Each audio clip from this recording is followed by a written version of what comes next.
तुमची सेटिंग होत नसेल आणि फुलगळ होत असेल, फुलं पिवळी पडून गळून पडत असतील, त्यासाठी एकमेव पर्याय आणि चांगल्या प्रतीची जी आहे ती ग्रेड मी सध्या आपल्यासोबत समोर घेऊन आलोय.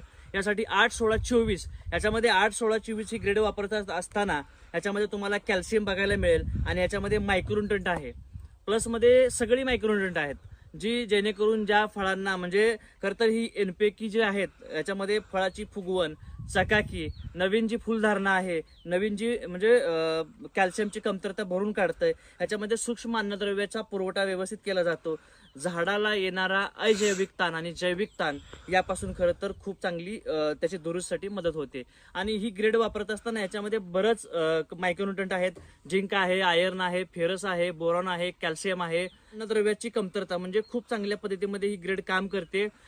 वन टाइम सेटिंग करते, म्हणजे सगळी फळं समान फुगवते. जिथं मधमाशीची तुम्हाला गरज भासते, जिथं मधमाशी तुमच्या प्लॉटवर येऊ शकत नाही किंवा मधमाशी नसतानाही सेटिंग करता येते, यासाठी 8-16-24 ही ग्रेड तुम्ही वापरली तर खूप चांगल्या पद्धतीमध्ये तुम्हाला काम करते.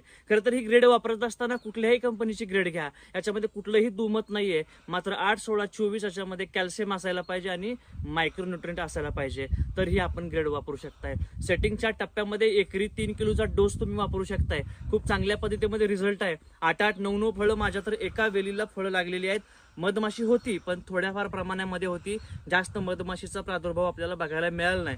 मात्र ज्यावेळेस ही ग्रेड वापरली त्यावेळेस एका वेलीला 8-8, 9-9, 5-5, 6-6 फळं वन टाइम आणि एका साईज मध्ये तुम्हाला बघायला मिळतील.